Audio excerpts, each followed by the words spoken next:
The loud crash shakes the walls of the small house. The man stirs from his sleep groggy, and confused the night was still young. Or was it he glances at the clock, the time reads 3 and the lights flicker.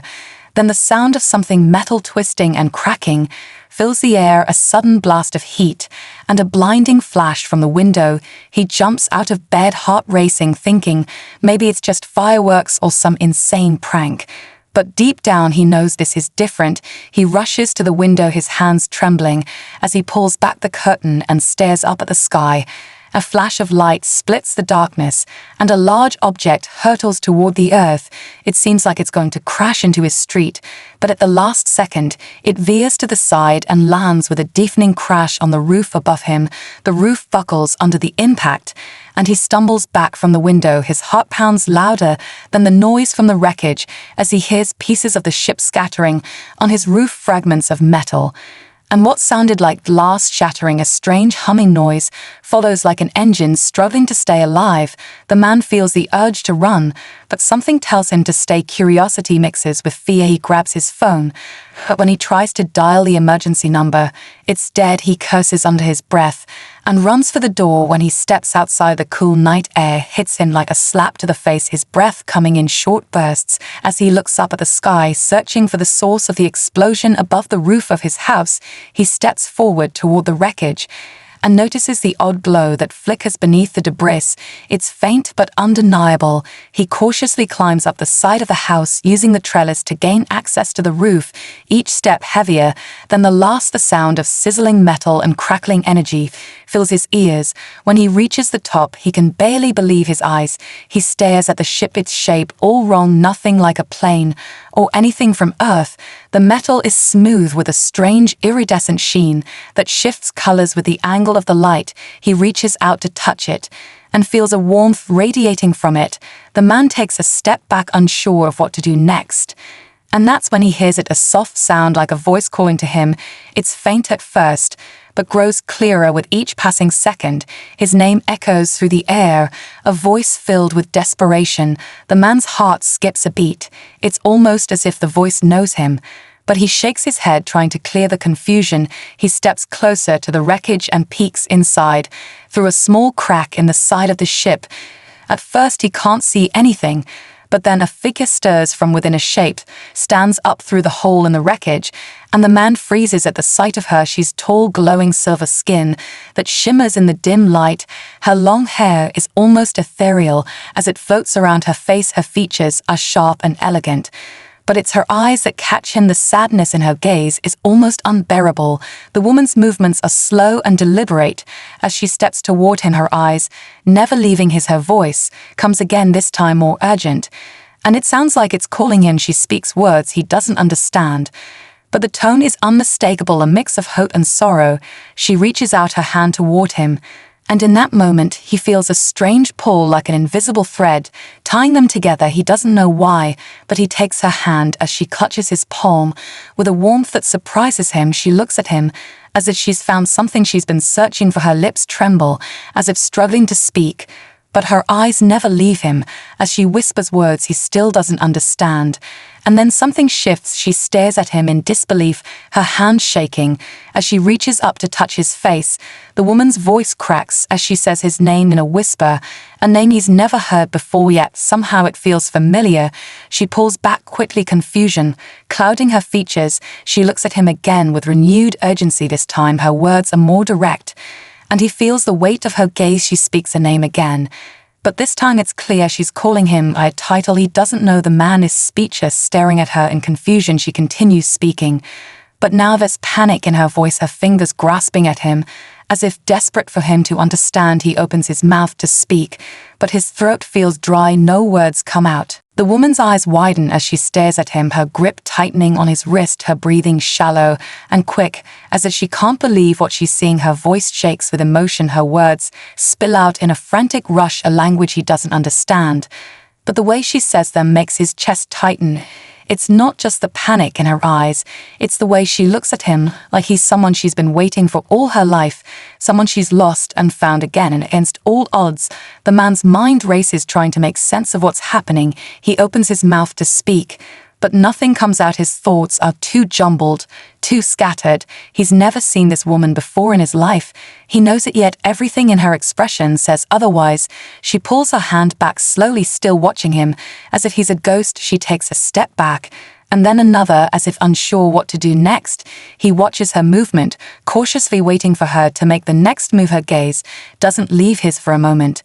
It's as if she's searching for something he can't even begin to understand. Her lips move again. But this time the words are different. They have an urgency to them, as if she's trying to explain something that he should already know, something that's already written in the fabric of the universe.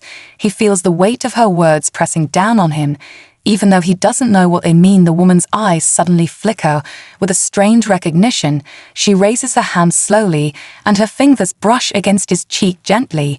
But it's enough to make him flinch. Her touch feels too real, too familiar for someone he's never met. She seems to hesitate for a moment, as if questioning herself. But then her expression shifts. Her eyes fill with determination, and she speaks with more force this time. The words come faster, her voice rising in pitch. With each syllable, her hands begin to move, as if drawing invisible shapes in the air, as though the very atmosphere around them is charged with something he can't see. The man is frozen in place, unable to pull away from the intensity of her gaze. His heart pounds in his chest as his mind struggles to keep up with the whirlwind of emotions coursing through him. The woman's breath comes in quick gasps, her hands still moving through the air like she's casting a spell.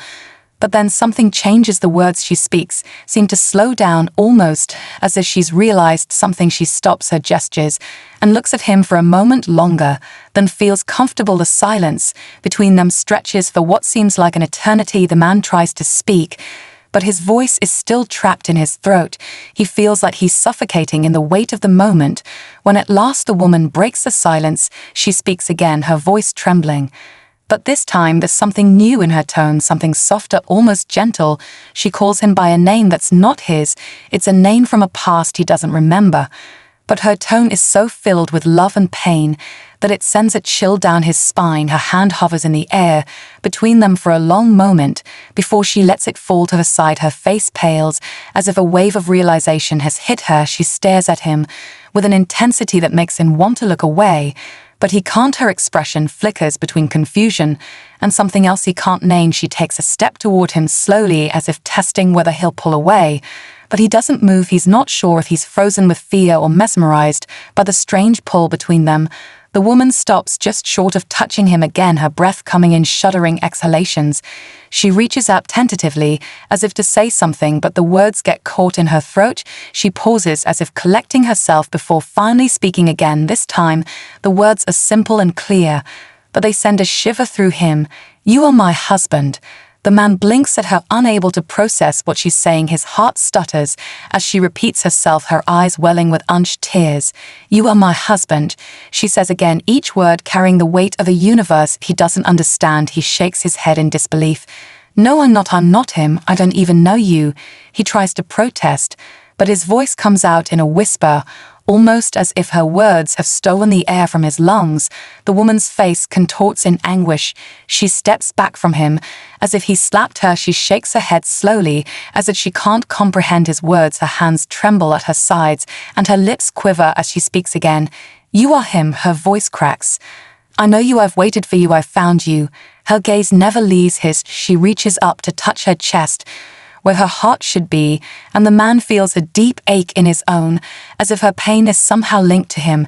"Please remember me," she whispers. The man stands frozen, his mind a whirlwind of confusion and disbelief. He opens his mouth to respond, but his throat feels tight, as if something invisible is choking the words from his lips. Her eyes remain locked on his, filled with an intensity that's almost unbearable.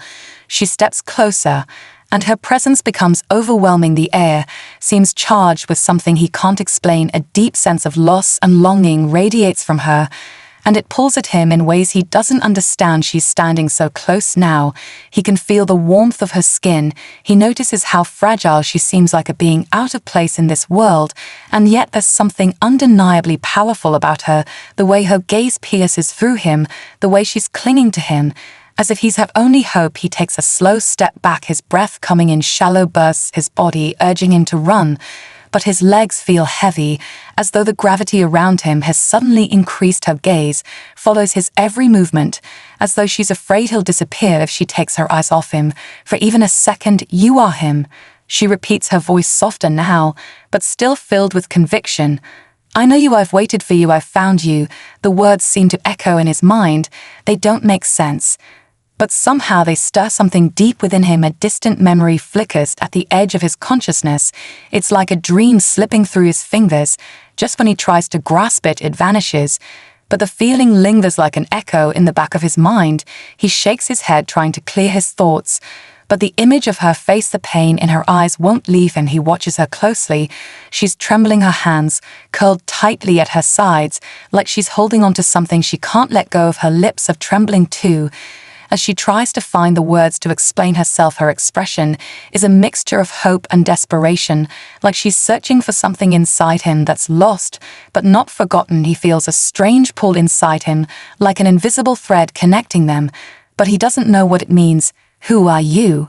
he finally manages to say, his voice hoarse and unsteady. The woman doesn't answer right away. She looks at him for a long time, like she's trying to figure out how to make him understand, as if the answer is something he already knows, but he just can't see it. "My name is Aurelia," she says, her voice barely above a whisper. "I am the widow of your soul, the one who fought beside you until the end." Her words are like a punch to the gut.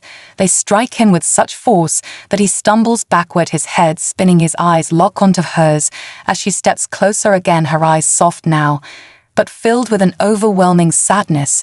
"You don't remember, do you?" she asks, her voice tinged with sorrow. "You don't remember us?" The man's chest tightens as her words hit him like a wave, a memory, a flicker of something he can't quite grasp. It's as if he's standing on the edge of a vast abyss, ready to fall into a world that isn't his own. But he can't step forward, he can't let go of the life he knows. "I don't understand," he says, his voice shaking with disbelief. "This is crazy, you're wrong. I'm not the person you think I am." His words come out more desperate than he intended, and he regrets them as soon as they leave his mouth. But the woman doesn't flinch. She only watches him with those eyes that seem to know more than he's willing to admit. "You are him," she says once more, her voice steady this time. "I know you as well as I know myself." She pauses as if weighing her next words carefully. "You are a warrior in my world, a protector of the people. You died in battle. You gave your life to save me."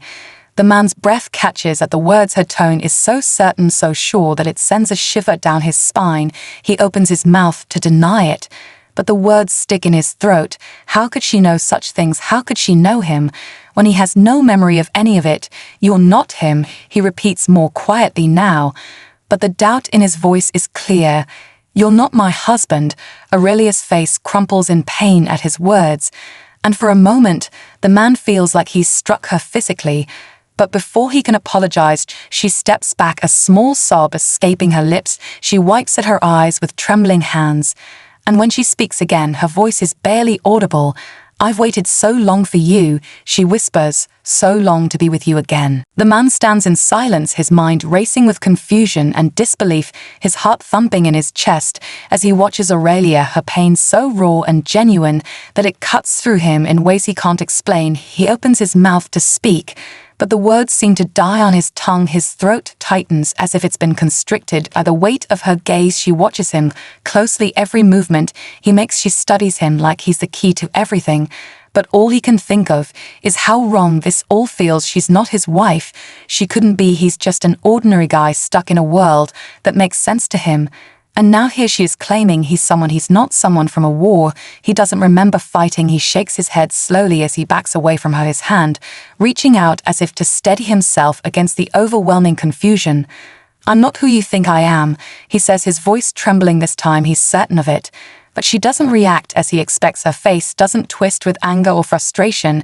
Instead, she seems to shrink back, as if his words have physically wounded her, and for the first time he realizes how fragile she really is. She's holding on to something that's slipping away from her, and his rejection is the last straw that could break her fragile grasp on reality. Her eyes widen in fear as she takes a hesitant step forward, her voice barely above a whisper. "You are him," she says. "I know you, I remember you, I've always remembered you." The man's breath hitches at her words. The intensity of her conviction sends chills down his spine. How could she be so sure? How could she know something he can't even begin to understand? His chest tightens as he watches her. She looks so lost, so broken, like she's clinging to him, as if he's the only thing tethering her to the world. He tries to take another step back, but something inside him won't let him go. Not completely, not yet. Something inside him doesn't want to leave her like this. He doesn't know why, but he can feel it pulling at him. He exhales sharply, and his eyes flicker to the wreckage of the ship, still smoking on the roof, the pieces of twisted metal and charred remains that had once been something capable of flying through the stars. The man looks back at Aurelia and finds her staring at him, her eyes wide with an emotion he can't identify. She's trembling. As she takes another step closer, he watches her, cautiously unsure of what she might do next. When she speaks again, her voice is soft yet filled with desperation. "I don't know how to make you remember," she says, her voice breaking slightly. "I don't know how to make you believe me." The man feels a pang of guilt twist in his gut at the sight of her vulnerability. He knows he's not helping, but he doesn't know how to make sense of any of this. He takes another step back, his heart pounding in his chest. "I don't know who you are," he whispers. "I don't know what you want from me." The words sound so wrong to him, even as they leave his mouth, but it's the only truth he can speak right now. Her expression falters for just a moment, but then her face hardens as if she's steeling herself against his rejection. "I want you to remember," she says firmly. "I want you to know that you are the one I've been waiting for." Her words hit him like a wave, a realization dawning on him as he watches her. But he can't quite place it. Something deep inside him stirs like an echo from another lifetime, but it's faint and fleeting before it slips away again. He swallows hard, trying to push the thoughts aside, but they linger on the edge of his mind. He wonders if maybe there's something to her story, something he hasn't fully grasped yet. His eyes flicker to the ship again, the wreckage, now smoking in the dim light, the heat from it still rising in waves. He looks back at Aurelia, whose eyes are filled with a mix of hope and fear. She's still watching him, like he's her last hope. The man takes a deep breath and finally speaks the words that have been nagging at him ever since she first landed on his roof. "If I'm who you say I am, then how did I end up here? How did I end up in this life without any memory of you or this place?" His voice shakes as he speaks the question, but it feels like the only thing he can ask, the only thing that makes sense. She doesn't answer right away. Instead, she steps closer again and reaches out her hand slowly, as if afraid he'll pull away. But he doesn't. He stands still as she places her hand gently on his chest, her fingers warm against his skin, her touch sending a jolt of something through him that he can't explain.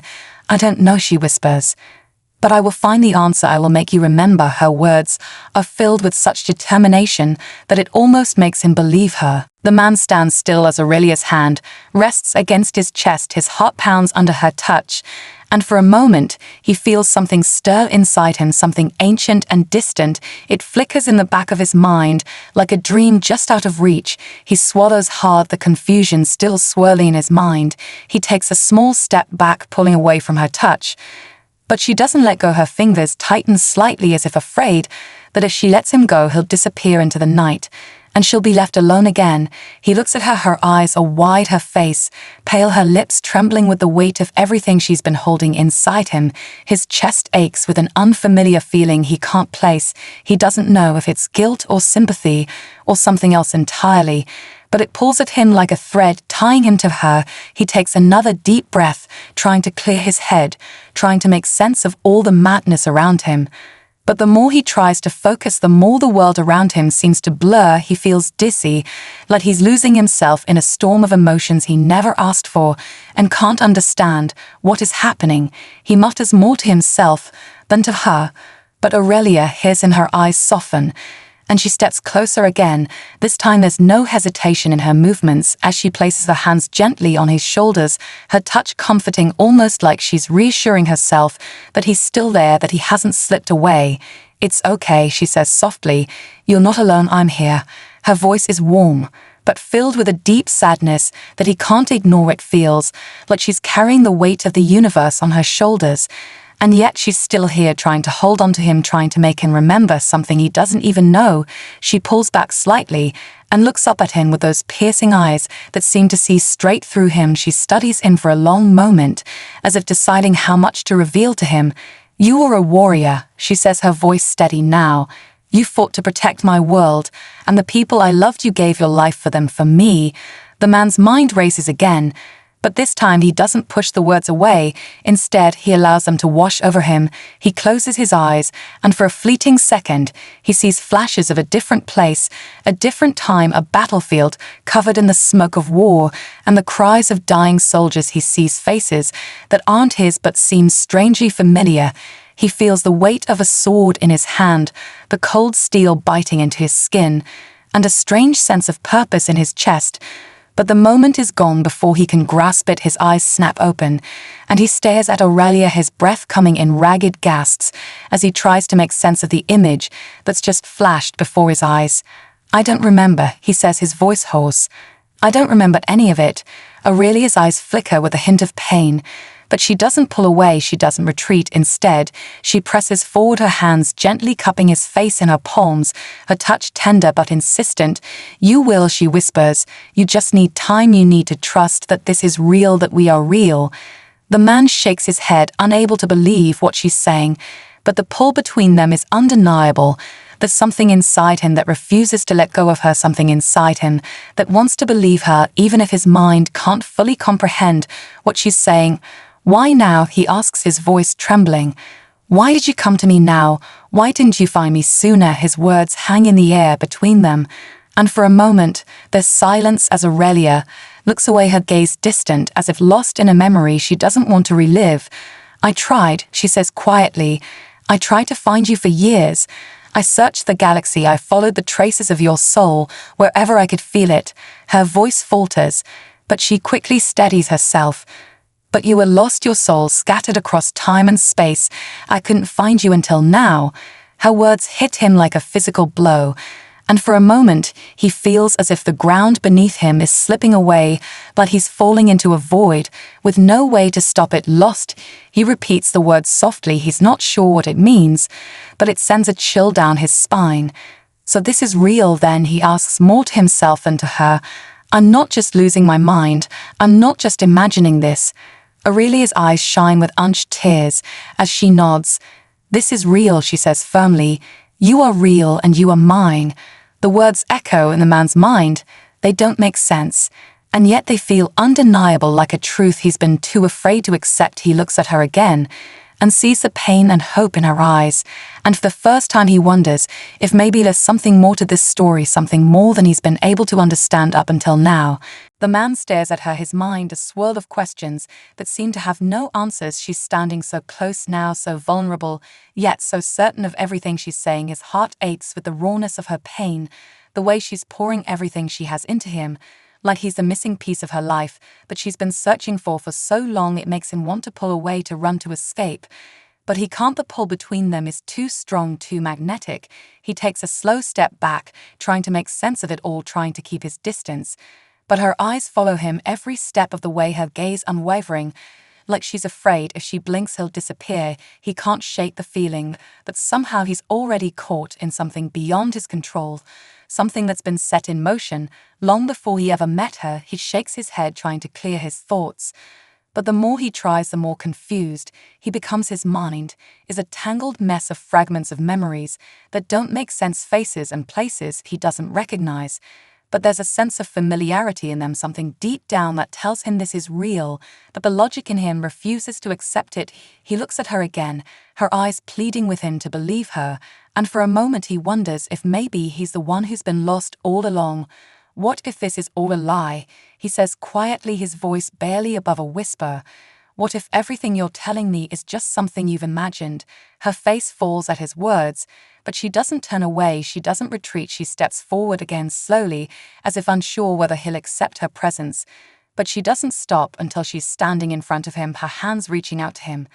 But this time he doesn't step back. This time he lets her touch him. He doesn't know why, but he feels something inside him shift the moment her hands rest on his chest.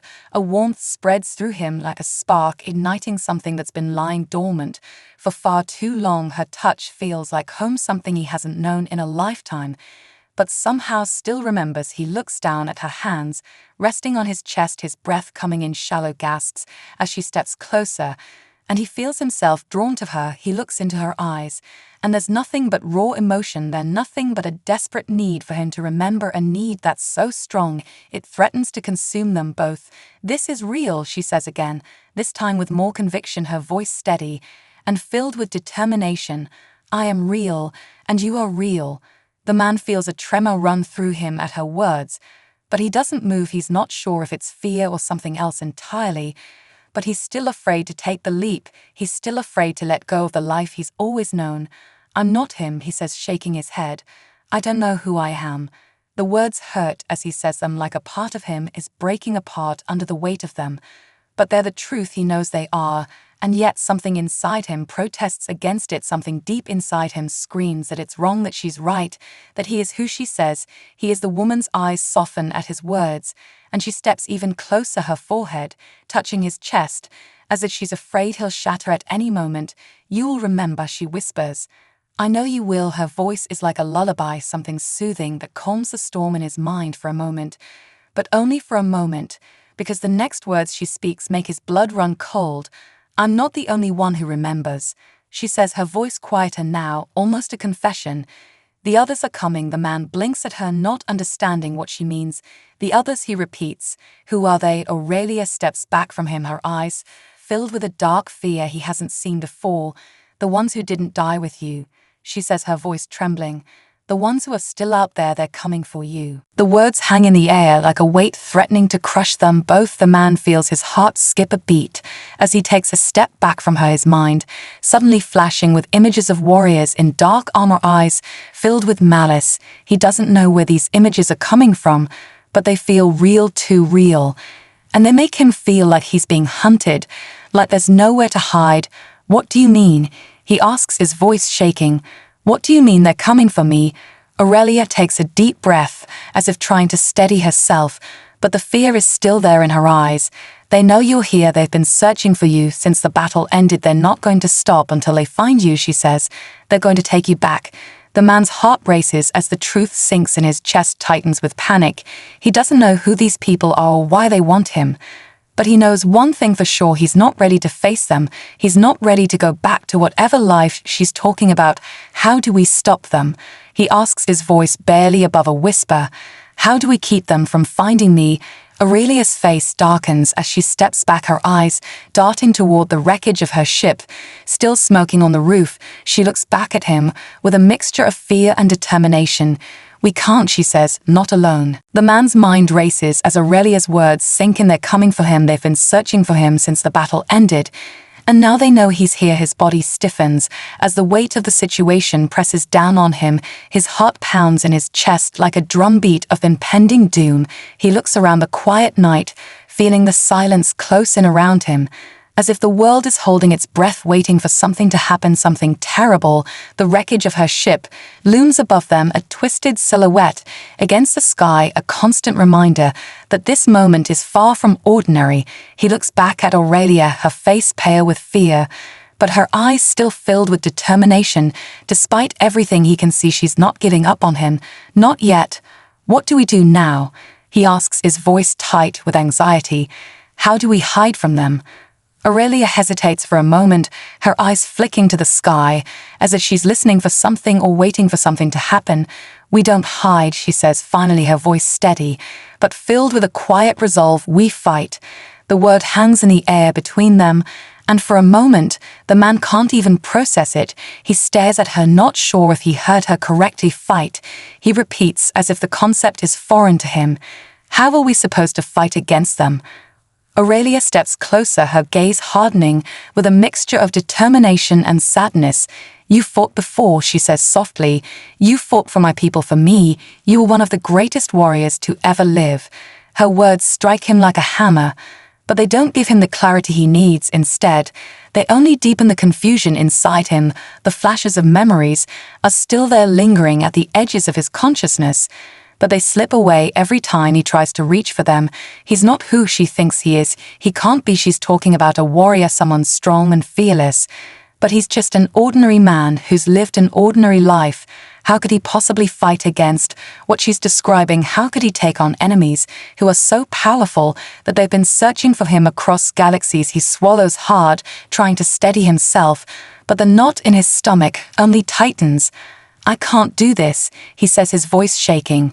"I'm not that person. I don't know who I am." Aurelia looks at him for a long moment, her eyes softening with sympathy and understanding. "I know it's hard," she says. "I know you're scared, but you have it inside you, the strength you need. It's buried deep within you. But it's there, I can feel it."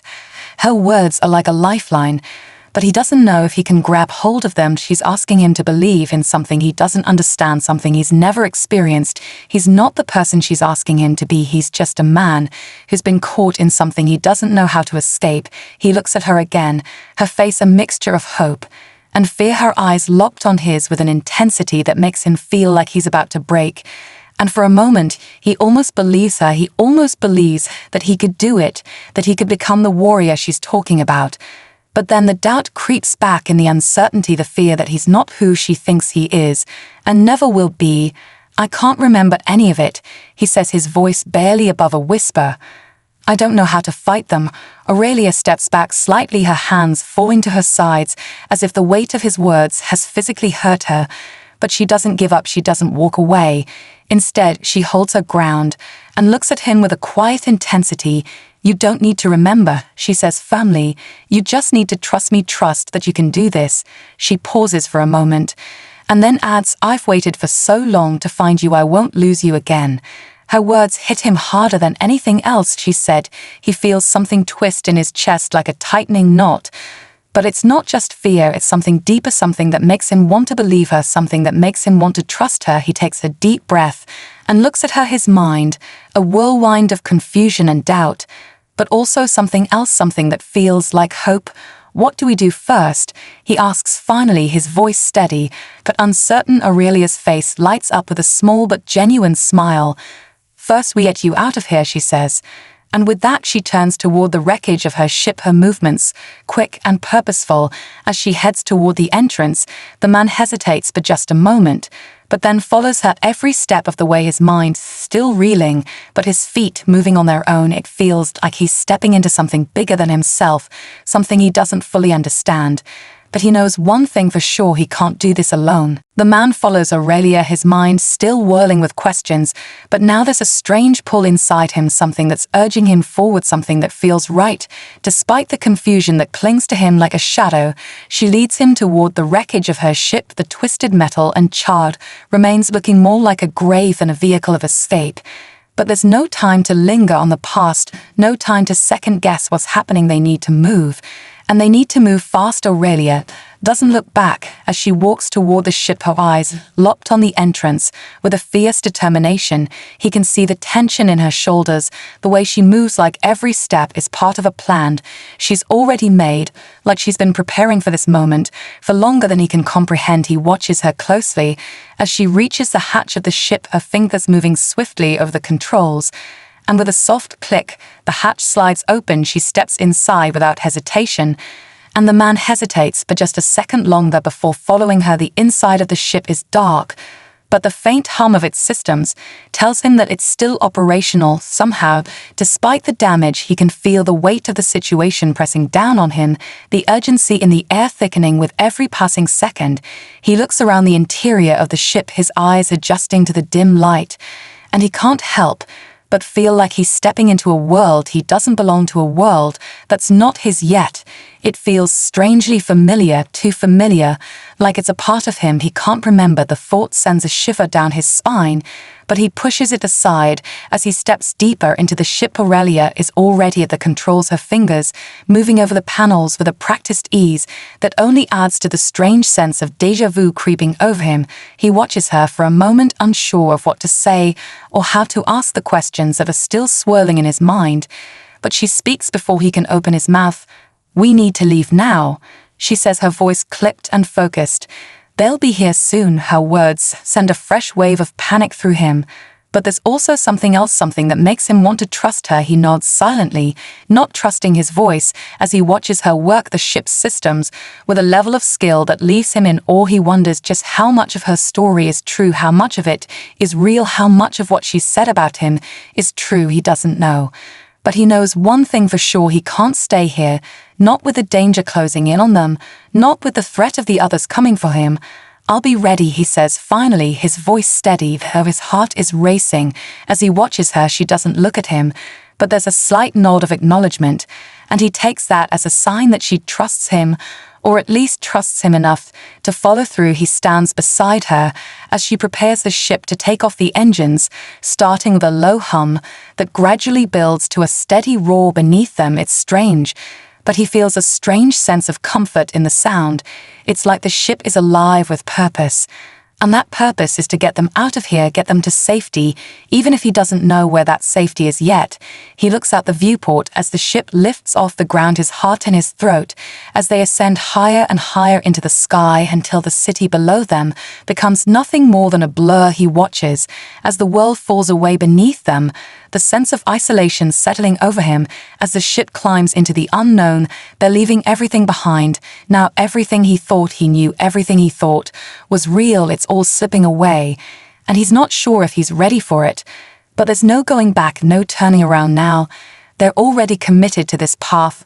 Whatever it is, whatever's waiting for them, he feels a strange mix of fear and exhilaration running through him as the ship accelerates into the stars. Aurelia is focused on the controls, her face set with determination. But there's something in her eyes, something that speaks of loss, something that speaks of a past she's been trying to escape, to something that she's been carrying with her for far too long. He can't help but wonder what that past is, what it means to her, what it means to him. But there's no time for answers right now, no time for anything except getting out of danger and surviving. He turns back to the viewport and watches the stars stretching out before them, feeling the weight of the journey ahead heavy in his chest. He doesn't know where they're going, but for the first time since this all started, he's starting to believe that maybe, just maybe, he might be able to find out. The man stares out into the vast expanse of space, his mind racing with everything that's happened, everything he still doesn't understand. Aurelia sits beside him, her focus entirely on the controls, her face set in a determined mask as she steers the ship into the depths of the galaxy. The stars outside the viewport are nothing but pinpricks of light against the infinite dark, a reminder of how small they are in the grand scheme of things, how insignificant they seem in the face of everything they're running from. But there's something in the silence between them, something that feels like a promise, a whisper of something that could be more than just survival. The man looks at Aurelia for a moment, her features illuminated by the soft glow of the ship's interior lights. There's something in her eyes, a flicker of hope and determination, but also something darker, something hidden deep beneath the surface. He wonders what she's really thinking, what she's really feeling. But he doesn't ask. She's not ready to share that part of herself yet. Not with him, not with anyone, so he stays quiet instead, focusing on the steady hum of the ship beneath him and the stars stretching out ahead of them. They've been flying for hours now, and the quiet is starting to settle into him in a way that feels unnatural. There's no chase, no immediate danger pressing in on them. But he can't shake the feeling that they're being watched, that there's something out there waiting for them, waiting to find them. When they least expect it, Aurelia seems to sense his tension because she glances at him for a brief moment before speaking, her voice calm and steady.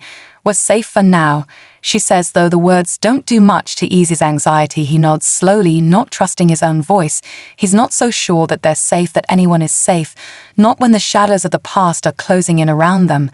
And he still doesn't know who he really is, or what his role in all this is. "How long do we have?" he asks finally, his voice hoarse with the weight of everything he doesn't understand. Aurelia's expression tightens ever so slightly, but she doesn't break eye contact with him. "Not long," she says softly. "They'll catch up eventually, they always do."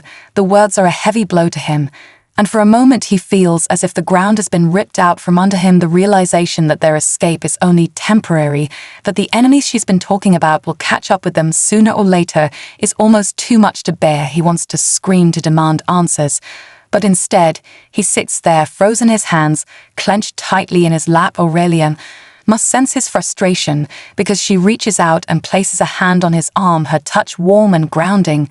"I know it's hard," she says, her voice soft but firm. "But we can't give up now, we've come too far." He doesn't look at her, he can't bring himself to meet her gaze, not when there's so much at stake, and so much he doesn't understand. But her hand stays on his arm, a silent promise that they'll face whatever comes next together.